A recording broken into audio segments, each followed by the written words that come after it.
what I have with. Oh my god, pick a side. I'm so on edge. I'm not okay. It's time! Oh my goodness, guys, look what I have with me. So I know you guys know what's gonna happen, but hi guys, welcome or welcome back to my channel. If you're new, my name is Benita and I'm so happy to have you joining me today. So as you can see by the stacks of books I have on me and by the title of this video, we're finally going to read my most anticipated fantasy series of the year, which is the Throne of Glass series. I have all 8 books here, and as you're seeing it now, I think, yeah, this is my reading order. We're going to break that down. I have decided, because these books are quite hefty, I want to take my time reading them because everyone says this is the most amazing series that Maas has ever written, and I just can anticipate the book hangover I'm going to get if I really enjoy this book. So I'm trying to prolong this entire reading process as long as I can. When I read the Akatar books, I had the week off, so I just binged the entire, I think, 5 books in a week. I don't have that luxury this time around. I am working a 9 to 5, so I have to fit this into my routine. This is not a romantasy in any way. There are romantic elements and romance in this. I'm vlogging in for you guys, so we're going to be reading this together, but I want to make this smooth and easy to edit and everything like that. So I have decided to split this reading vlog into 4 videos. So in terms of reading order, you can go online. There's so many information about how to read it. I don't think there's a wrong way or wrong order to read this book. It depends on what you're trying to get from this book. It's like what feelings you want to invoke in yourself when you're reading this book. So Assassin's Blade, which is the biggest debate of how and when to read it, you can read this first because it's basically a prequel to the entire series, 5 novellas into 1 book, so it gives like a lot of backstory of the main character if you read the first. But if you're reading that first, because you have no information about the main character, it can be quite confusing. You know all the answers going into the series, but you don't have the questions. Some people read it third as well, is another option. I've decided to do it 4 because this is not a romantic series, but I am a romance girly. Reading Assassin's Blade as book number 4 gives you the most emotional impact, and it's the most romantic way to read it. And Sarah J. Maas's recommended reading order is to read Assassin's Blade number 4. Another thing that people talk about is this book 6 and book 7, Empire of Storm and Tower of Dawn. You can read that as individual books if you want, or you can tandem read it because the events that happen in these 2 books are happening at the same time but in different continents and following different characters. And apparently, I don't know, one of them is a cliffhanger. You're left in a cliffhanger that you don't get relief and satisfaction until you read last book, Kingdom of Ash. So it's recommended to read this as a tandem read. You can see there's a lot of ways and different things going on to read this. In this video, the first part 1, we're going to read the first 3 books, which Throne of Glass, Crown of Midnight, and Heir of Fire. I have read Throne of Glass before. I read this in December. I want to keep it fresh in my head, so this is going to be a reread for me, but I'm reading the entire series for the very first time. And then the second video, we're going to read Assassin's Blade and Queen of Shadows. Third video, we're going to tandem read Empire of Storm and Tower of Dawn. I've never done a tandem read before, so we're going to be doing that for the first time again. There's a lot of firsts in this series. And then in the 4th and final video, we're going to read the finale, which is Kingdom of Ash, which is the chunkiest one back. So that's kind of how I'm going to split out this series. I am so excited. I know I say that in every single video, but I'm actually really excited for this, and I think I have such high expectation for this series. Like, I expect this to be amazing. I hope I'm not disappointed. I don't know if that's a good thing or a bad thing, going with such high expectation. I'm not going to read this in a week. I don't even want to read this in a week. We're going to start off with this 3. Let's crack on.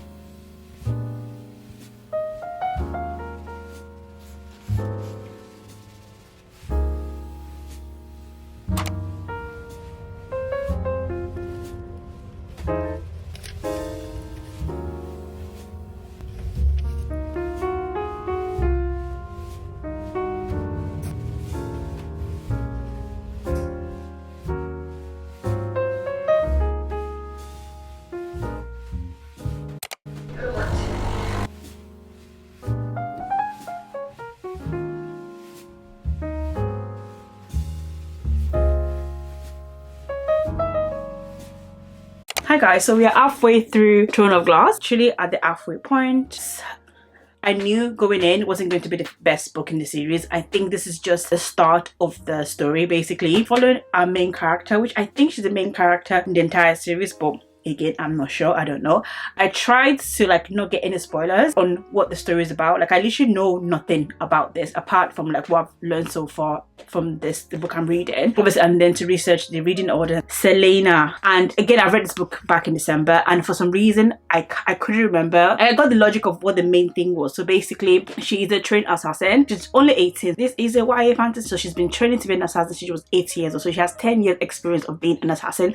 Like she's renowned. Like, no one knows what she looks like, but she is like little. But then she got arrested, and then she's been in this prison in Andover, I think the prison is called.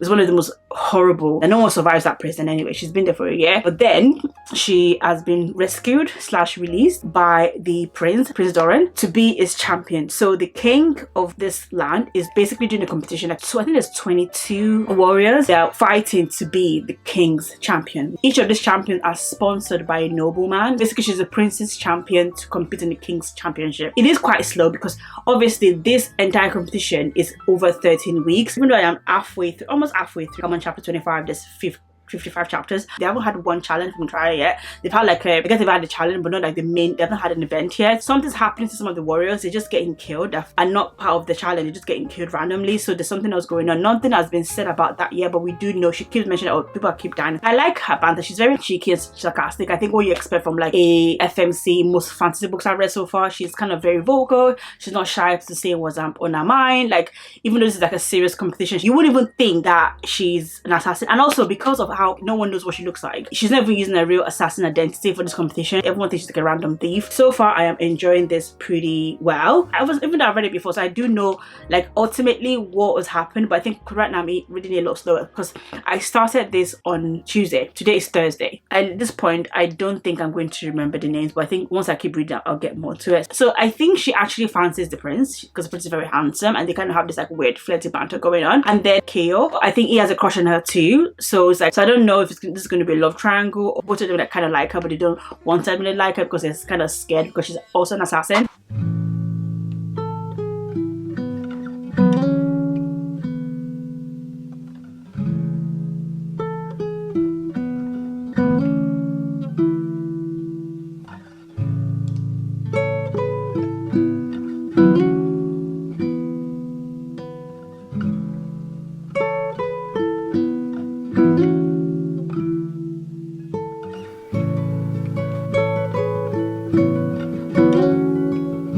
I have finally finished Throne of Glass. I did tab a little bit of stuff, things I feel like I will need to remember, because obviously this is the 8-book series and I feel like this book is barely scratching the surface. I really enjoyed this book. Reading this book, I remember like the way Sarah J Maas writes her stories. First of all, she doesn't leave any of her books in a cliffhanger, which I love about her. Like, you know, there's more to come in the story. Like, and I'm going to rate this a 4.5 star because I think it's a great start to the series, a great introduction to the characters. I love Selena. I find it learn to pronounce her name. Still love the characters that we met in this book, like the ones that are staying. I like them. I don't have a favorite yet, but I do like Selena. She's an 18-year-old assassin, which is crazy. Even some of the things she does, the captain of the King's Guard always look at her like, oh my god, I can't believe she's 18, like she's so good.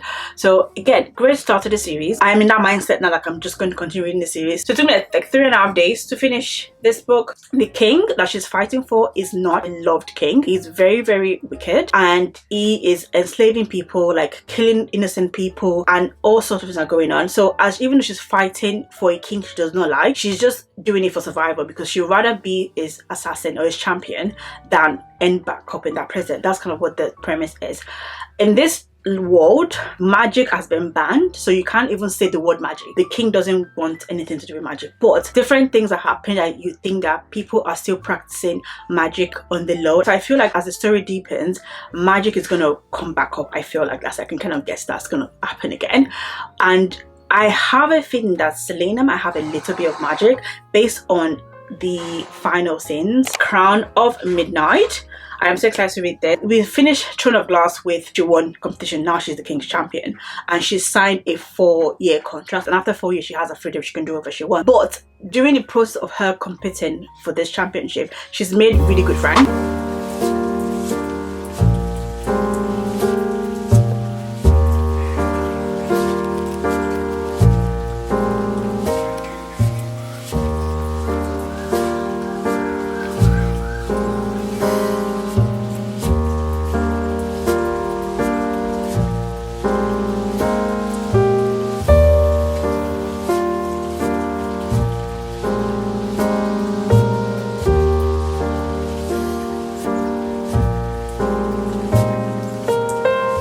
Okay guys, I obviously still reading Crown of Midnight. I'm now on chapter 20, which is kind of almost halfway through the book, and I wanted to pause here and give you guys a full little debrief of what I've read so far. This book picks up right exactly where we left off in the first book. Now Selena is King's champion. Basically means she's King's assassin. He has a list of people that he wants her to unalive, so that's what she's kind of doing. So as I said, with Sarah J. Maas book, it does start off pretty slow and quite repetitive, because basically we're going through this journey of her like unaliving war. She's on the second person she's unaliving now, but there's a lot of things going on in the castle as well. There's a bit of a conflict between, I think I told you guys like in the first book, there's a bit of a love triangle between the prince and the captain of the King's Guard, but in this book it looks like there's a bit of miscommunication. I don't know if it's miscommunication between her and the prince, where the prince is just thinking they can never have a future together, and because she's getting along with Kale, the prince is kind of getting jealous and is like, oh, I'm gonna, you know, let her be, I'm gonna move on kind of thing. So there's a bit of a rift between them.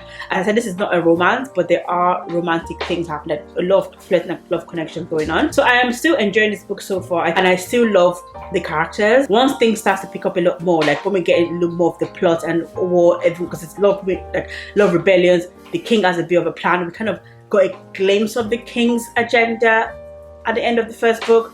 So I think once that comes to fruition a lot more, things are going to pick up. So I'm going to read this, continue reading this now. I want to try and get to the second part of the book, part 2, which is chapter 30, and I'm on chapter 20. So I've got 10 more chapters. If I can get to that second part tonight, so I've got a busy day tomorrow, so I'm probably not going to read as much. So I want to try and get as much reading done today as possible. I'm going to carry on reading now. I'll talk to you guys in a bit.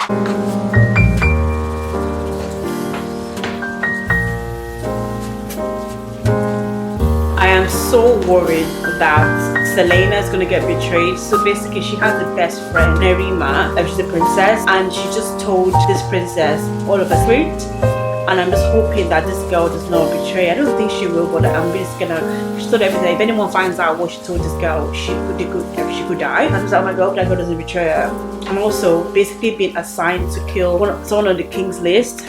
And she's basically like showing mercy to, I don't know why she's doing it, because I'm like, this guy, I just have this bad feeling this guy's not straightforward, and I'm just worried that this doesn't bite her in the ass. So she shows so much empathy in so many aspects of her life. She makes jokes, she's funny, she's like a normal 18-year-old teenager, and like she's seen so many horrific things that she should not be this lighthearted.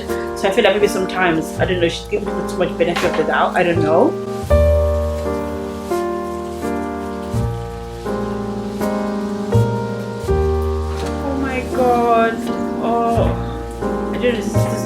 Selena, basically the reason why she's became an assassin is because she basically witnessed her parents being slaughtered, and then when she was 8 years old, and then someone found her and then basically trained her to become this assassin or whatever. So the part I just read now is basically the 10th anniversary of her parents' death.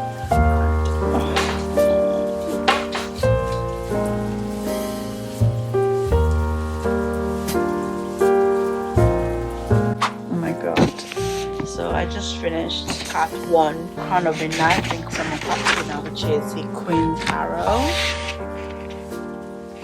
I have to keep this part for free, but something shocking and upsetting just happened at the end of that, and I'm like, God. And I'm just halfway through the book. Oh, I'm so upset because she's gonna feel so guilty for this, because she just had this massive fight with the person. Oh, it's so bad.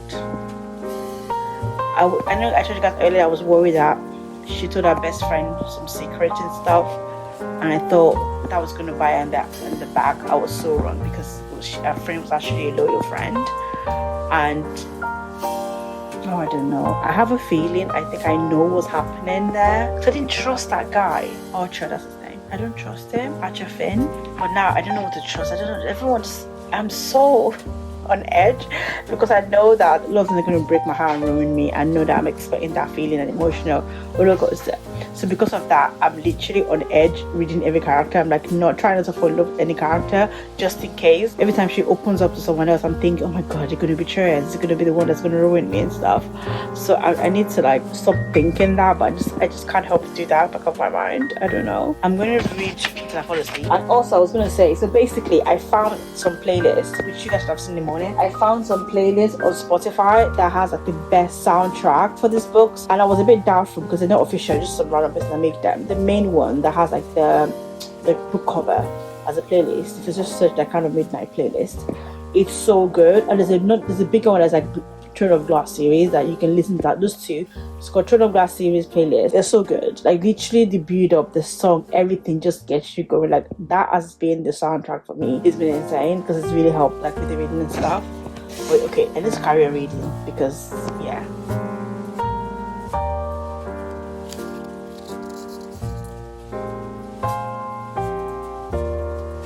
I'm now on chapter 30. So I'm halfway through the book. I've still got like this much left to read. I should know because this last pages, the one with the grey edges, are actually preview for the next book. But this is where I am, chapter 30.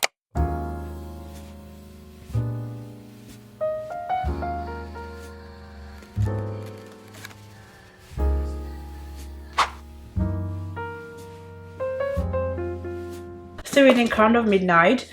I have this much left. Like I've got about 28% left of the book to read.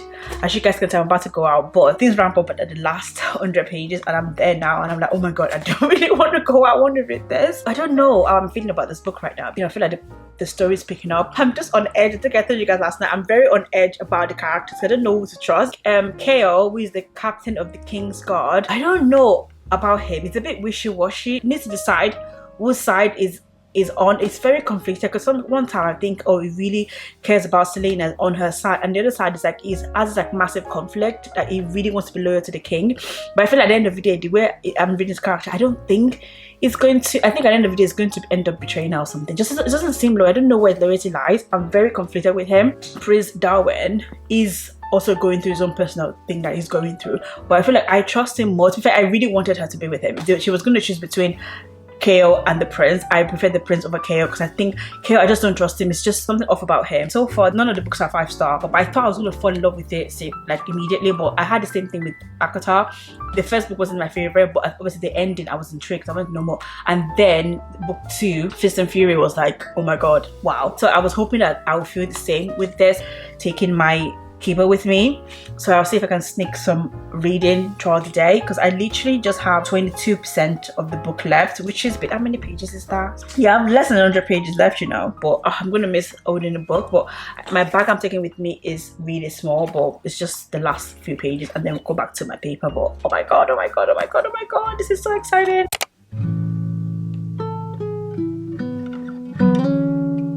I sound really rough, but I'm fine. Anyway, last night I finished Crown of Midnight. Oh my god. Guys, I literally finished it late last night. I was pleasantly surprised. This is good. A lot more happened in this book than it did in Throne of Glass, which is expected. The cliffhanger at the end of this, we got two. Was it cliffhangers? Not cliffhangers, because there's no cliffhangers in this book, as I said. The review, that's the word. There are 2 reveals that happen in this book at the end. Actually, 3 review if you think about Prince Darwin as well. But to Selena, there was 2 reviews at the end. Like, oh my god. One, I kind of guessed. So the first review that happened, I didn't see that coming. I didn't think she was what she was, but she had to like transform. Hint there, and I was just like, oh my god. The second review, like, even though I was, oh my god, I was shocked about it, but I kind of had a feeling that was happening. Basically, I've seen a lot of content on TikTok, Instagram about this book. I'm actually on a Reddit channel about this book, but as I said, I told you guys I've been avoiding spoilers. I'm surprised I didn't see any of this review. I'm still like on the fence about my feelings for Ko because of a review. He knows, and the prince knows. Actually, no, the prince knows. No, the prince doesn't know, actually. I just realized the prince doesn't know because he didn't see her. The second review, I don't think so. Just remember, and I don't think he knows. But I think Ko knows both of them. And the prince was already on that path anyway. So I'm sure he will find out in the next book. So basically, I still don't trust Ko. But then because of his reaction at the end. So basically, I'm trying to do it without spoilers. I'm not going to give you spoilers because I feel like if you haven't read this book before, it's just nice. I'm loving the fact I'm discovering this thing. And I want you guys to enjoy the same thing as well. And if you've read this book before, you kind of know what I'm talking about. So when she did her first review, as I said, Ko was there, and then his reaction was like really weird because it was like not touching her for a while. I think it was just shocked or surprised or whatever. So back to the plot, right? So obviously, as I said, the king is evil. Okay, when he was younger, he discovered like this key. So there are 3 keys, but he discovered one of them, and then whoever owns like the all 3 keys, they basically rule the entire world. That's basically what it is. So she's now trying to stop him, find the other 2 keys and destroy them so he won't have access to them. The king doesn't know that Selena is like on his trial and she knows what's going on, because if he did, they would have slaughtered her. So I feel like the next book is going to be intense. I am excited. Heir of Fire. This is the last book we're going to be reading in this video. You can see. And the map. I literally haven't even studied the map properly. Let me, if I study the map, I understand. So she's in Aurelia and she's now traveling to, she's going to Wendell. She's basically here in Dover and she's traveling all the way down here. I do have a hint that this book ends in a bit of a cliffhanger. Apparently it's going to take me willpower to like not want to move on to Queen of Shadow, because I have to like I'm reading Assassin's Blade 4th, but it's the most romantic apparently, so I can't wait to see, because it answers a lot of questions about how she is and why she did other things she did. So I'm so excited for that.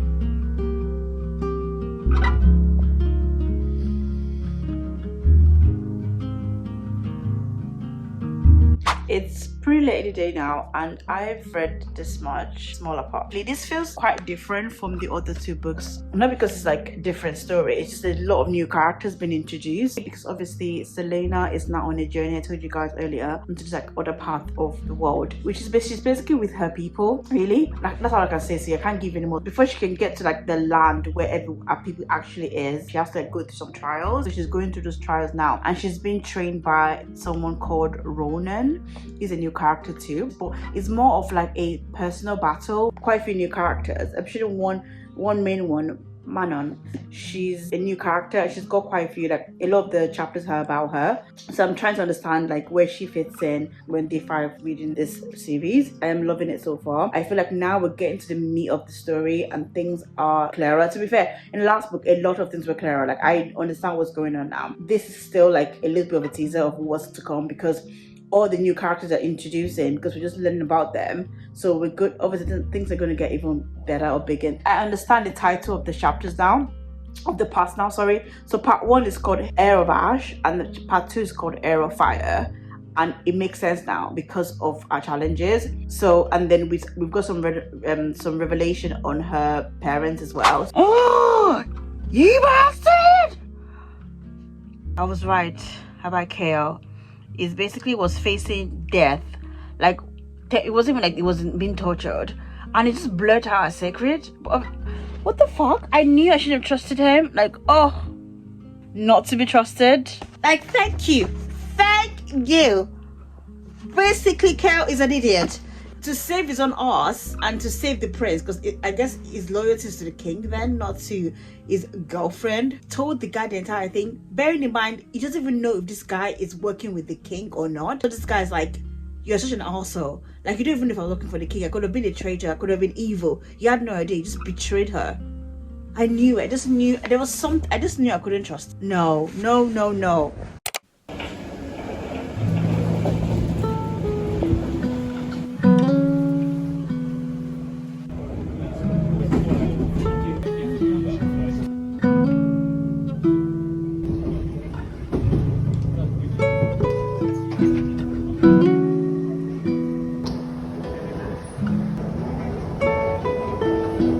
Oh my goodness, my mic is broken, so I have to use this for now. So bear with me, I'm holding my phone as well as my book. But I think I'm definitely like around the halfway mark now. I'm still on part 1. I've got like maybe 2 or 3 chapters if I get to part 2, which I think things are gonna like pick up a lot more when I get to part 2. I had some thoughts so far I want to share with you, and like my feelings about this book or this series so far. Basically, I said to you, you have a lot of new characters here, which I'm still getting to know. Obviously, we've met Rowan and we've also met Melon, who is a witch, and there's a massive like weird like war battle or war thing going on with the witches. They're training, right? But they're think they're fighting for a war for the king. I'm trying to do this without giving you any major point, like plot spoilers, but I think as I'm talking about my feelings about this book, I might drop some things, but none of this are like going to ruin the book. And there's so many different things happening that I feel like at one point everything's going to link back together, because things are happening in different parts at different continents, as I said. So I can't wait for things to come together, because I'm still a bit unsure of Kale. I think Kale is like one of my conflicted characters, and also because I didn't really like him for Selena. I think there's a lot of character development still going on because of all the new characters we're getting. The book is getting split even more, which is probably why the books are getting chunkier and chunkier as we go along. So I think I reacted last night about him telling someone her secret. The whole circumstance of that secret telling was very, very weird, because it literally wasn't even being tortured. It just sounded like his loyalty, his extreme loyalty is to the prince. Like, he is obsessed with the prince, like they are best friends, I know, but I don't think the prince understands how much Kale is loyal to him. And right now they have this little riff where he thinks that Kale's betraying him. Luckily for us, or the situation, the person I reviewed the secret to is an ally, but my issue is he didn't know this person was an ally. He didn't even trust this person, so this could have backfired and literally gotten Selena killed. Well, I don't think he was thinking about that, so I'm just like, ooh, more columns and entry for me not liking him. So let's see how it goes.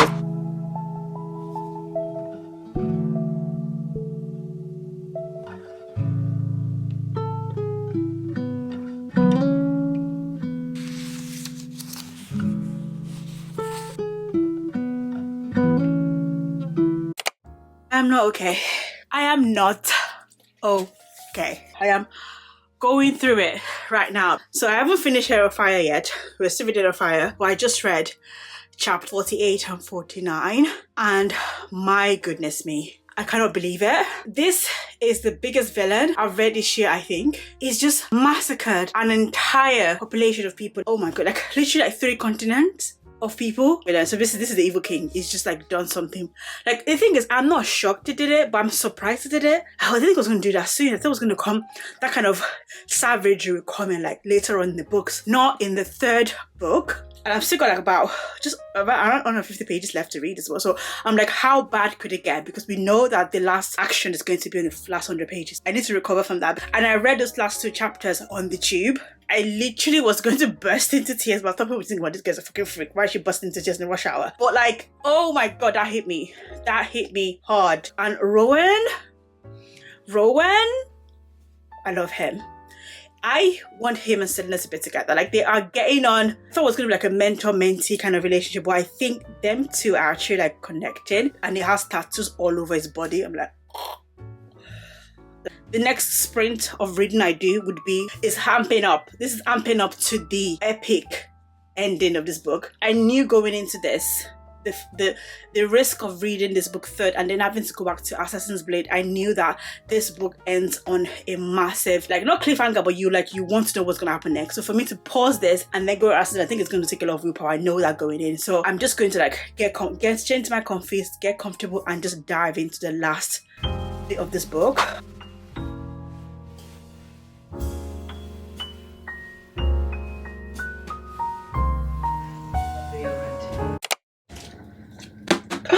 We finished Heir of Fire last night / this morning. Wow. First of all, I thought it was going to end on a cliffhanger, because I read online before I decided the reading order I was going to do. A lot of people said that reading Assassin's Blade 4th is really a struggle, because the way this book ends, you just want to jump into the next book, which is Queen of Shadows. So I was expecting that to be like a bit of a struggle for me to like go back, but I'm actually not struggling. Like, I think with all of Sarah J. Maas' book, I think I've mentioned it before, that she doesn't leave you on a gut-wrenching cliffhanger. I'm happy to pause here because now I know where she's going next. It's quite nice to kind of go back and understand her background, because I feel like she's going to showcase her skill as an assassin a lot more in the next book, and it's quite nice to understand like how she became an assassin, a lot more about her master, the guy that trained her, because he is the one that she's actually going to like face in this next book. So it's quite nice to kind of get a backstory and obviously know a lot more about her love and stuff, like Sam and stuff like that. So yeah, that's kind of my feelings about the ending. So I'm excited for the next book. So I am going to rate this book a 4.5 stars because it's so good, but it's still not a 5-star. Like, I'm really enjoying this series, but I think I had such high expectation going to this. But I really loved Akata, so I think because I expected that feeling of like, this is going to be so amazing, I don't think it's delivered. Not, it's not bad, don't get me wrong, it's not bad, but I think this feeling I wanted my feelings for this to surpass Akata, but it's not. It's kind of similar level. But again, this is still book 3. There's still 5 books to read. But one thing I would say that each book is getting better. Like, oh my goodness. So in this book, basically Selena, our main character, she is in a different continent because she's basically on a quest to find out some questions. So the evil king has magic when the magic in the country or in the entire world is banned. So she's trying to understand like, how come he's got power? How did he manage to kind of basically remove magic from the entire world? Like, what was the source of his power, kind of thing. And this continent is basically where she actually is from. That's her heritage. Kale and Prince Darwin are still in the previous continent. We're jumping to where Selena is, where the prince and the captain and Kale is, and then there's a new character, so who's a new witch. This book was just a setup for her character, and she's basically going to her own challenges as well. So, but they haven't crossed paths with any of the other characters in the books yet. So obviously the new characters we have is Rowan. Oh my goodness, I am obsessed with him. Like, he came across like a brooding hero. Like, he's been through so much, which explains like basically why he is the way he is, and we kind of learn more about him. And then at the end, when she actually freed him from his like blood hold with somebody else, I didn't expect them to part ways. So, and I feel like there's a lot more to their connection. They are bonded in a way. Right now, I don't know if it's a romantic bondage. I would love for them to be a romantic bondage, but at this moment she has like a lot of boyfriends, but Rowan is like my number one for her. I think I like him the best. I hope she ends up with him because she's still thinking of Kale, which I'm still not sure about his character. I think I've said it a lot so far, but the way this book ended, I think we got some answers. Like, right now, I actually trust him now. Like, trust him a little bit more than I trusted him before. I think he's just confused. I have to remember that this guy is 22 years old. Selena is, now she's 19. And Darwin is 20 as well. So they're really young. So obviously, Kale being conflicted in his loyalty is understandable at that age. I just remember that. As long as the prince is good, Kale would be on the right side. Basically, that's kind of what I've gathered so far. Chapter 48 and 49 will continue to haunt me forever because I did not see that coming. That was just like, whoa, sorry, that king is savage. And then the ending, like right now, I'm scared to read The Queen of Shadows because everyone is everywhere. The fate of the prince and the fate of Kale and the fate of Aaron, who is this new character, is like in the balance. Like, I don't know what's going to happen with those. Like, I'm really scared of how things are going to turn. I don't think we're going to get any kind of fulfillment or joy or like happy ending or some kind of peace until like the last book or something. I'm really scared that it's just going to get worse before it gets better. And also the fact that Selena is going back to this continent without Rowan with her is baffling to me. Like, why she not? It makes sense why she didn't go with him, but I'm just like, oh my god, they should be together. Like, don't separate. So because I love their chemistry. I like them together, their banter, the chemistry. I want them to be together. So now that they've separated, I'm like, oh my god, are they going to find their way back to each other? I hope something doesn't like break them apart because I'm rooting for them. I am obsessed with this series. So basically, we're done with this book now, and I'm going to close this video here. We're going to continue reading, and the next book we're reading, which we're going to be starting, is Assassin's Blade, which you're going to see in my next video.